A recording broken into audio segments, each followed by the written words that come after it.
নমস্কার বন্ধুরা, আজকে আমি মাছের ডিম দিয়ে লাউ শাকের চচ্চড়ি রান্না করব। তার জন্য ডিমগুলো এভাবে ভেজে নিয়েছি। এভাবে ভেজে নেওয়ার পর আলাদা করে উঠিয়ে রাখবো। মাছের ডিম দিয়ে লাউ শাকের চচ্চড়ি খেতে সত্যি খুবই ভালো লাগে। আপনারাও চাইলে এভাবে রান্না করে খেয়ে দেখতে পারেন। আমি ডিমগুলো এভাবে ভেজে নিয়েছি। ভেজে নিয়ে আলাদা করে রেখে দিলাম। এখন আমি লাউ শাকের ডাঁটাগুলো এইভাবে কেটে নিচ্ছি। একদম কচি কচি লাউ শাকের ডাঁটা। এই যে আমাদের বাগানে এই জন্য আমি নিয়ে এসেছি রেসিপিটি তৈরি করার জন্য। তার জন্য নিয়েছি কাঁচামরিচ, দারচিনি, আদা বাটা, দারচিনি, আদা বাটা, সাদা ফল, গোলমরিচ, লবঙ্গ, আর একটি কালো ফল। আমি যেই কড়াইতে মাছের ডিমগুলো ভেজেছি সেই কড়াইতেই একটু তেল দিয়ে দিলাম।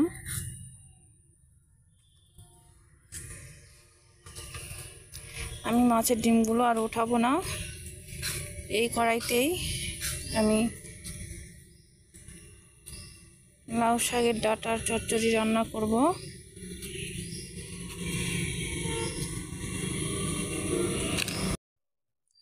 এখন আমি মশলাগুলো কড়াইতে ছেড়ে দিব।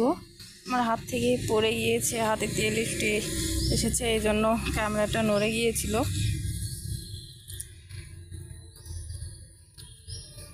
তো পরে ভালো করে মশলাগুলো দিলাম। কড়াইতে দেওয়ার পর এইভাবে একটু ভেজে নেব।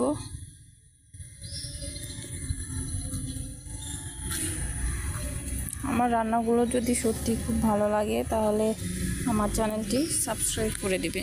আমি দিয়ে দিলাম জিরে আর পাঁচফোড়ন দিয়ে আর একটু ভেজে নিচ্ছি। এখন কড়াইতে দিয়ে দিব লাউ শাকের ডাঁটাগুলো।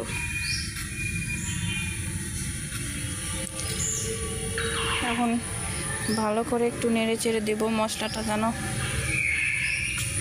লাউ শাকের ডাঁটাগুলোর সাথে অ্যাড হয়ে যায়। এইভাবে কিছুক্ষণ আমি লাউ শাকের ডাঁটাগুলো ভেজে নিব। ভেজে নিয়েছি, নরম হয়ে আসছে।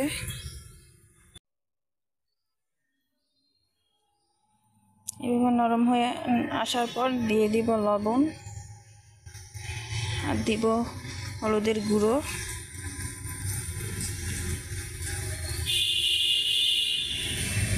দিয়ে আর একটু নেড়ে চেড়ে নেব।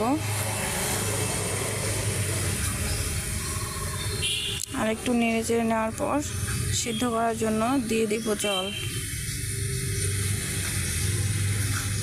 দিয়ে দিচ্ছি জল, দিয়ে আর একটু ভালো করে মিক্স করে নেব।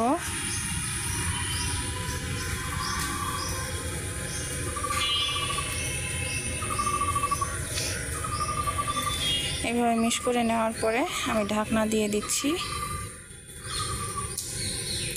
কিছুক্ষণ পর ঢাকনাটা উঠিয়ে দেখি লাউ শাকটা প্রায় হয়েই এসেছে, জল শুকিয়ে এসেছে, আর অল্প একটু জল আছে। একটু ঘেঁটে দিয়ে আবার আমি ঢাকনা দিয়ে দিব আর একটু জলটি শুকানোর জন্য, আর লাউ শাকের ডাঁটাগুলো ভালোভাবে সিদ্ধ হয়ে যাবে। চলে আসলাম আরও কিছুক্ষণ পরে, যে লাউ শাকের ডাঁটাগুলো জল শুকিয়ে এসেছে। এই পর্যায়ে আমি ভালো করে একটু ভেজে নেব।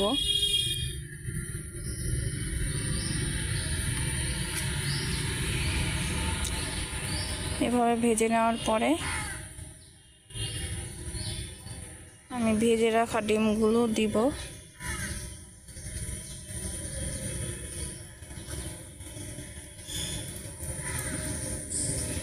দেখুন অনেকটা ভাজা হয়ে গিয়েছে।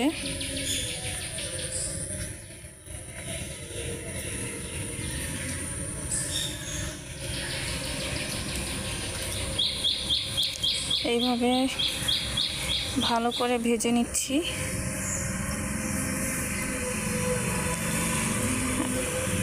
এখন আমি যে ডিমগুলো ভেজে রেখেছিলাম সেগুলো ভেঙে ভেঙে কড়াইতে ছেড়ে দিচ্ছি।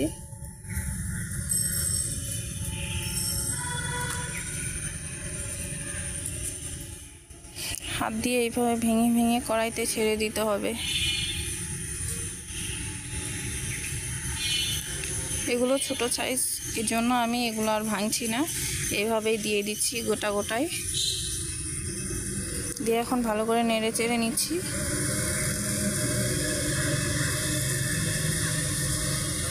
দিয়ে আর একটু জল অ্যাড করে নিচ্ছি।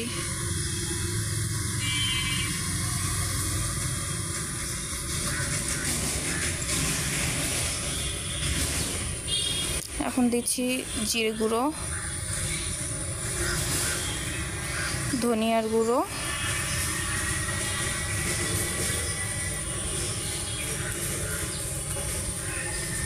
আর দিয়ে দিচ্ছি গরম মশলা গুঁড়ো।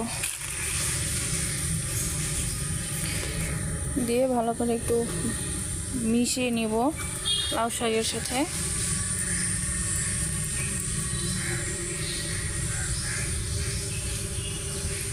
আর একটু জল দিয়ে মশলাটি কষিয়ে নিব।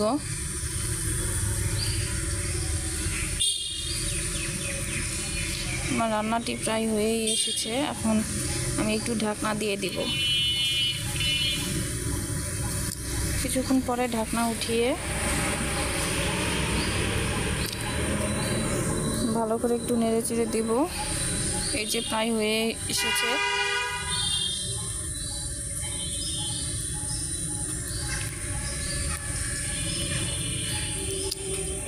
আর একটু ঢাকনা দিয়ে দিচ্ছি। চলে আসলাম আর কিছুক্ষণ পরে।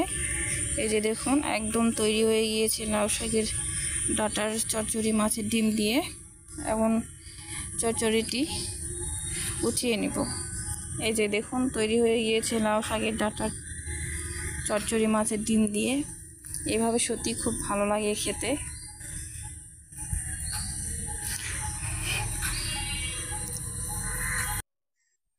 ভাতের সাথে এখন সত্যি খেতে খুব মজা লাগে। তো বন্ধুরা, যদি আমার রান্নাগুলো ভালো লাগে তাহলে আমার চ্যানেলটি অবশ্যই সাবস্ক্রাইব করে দিবে।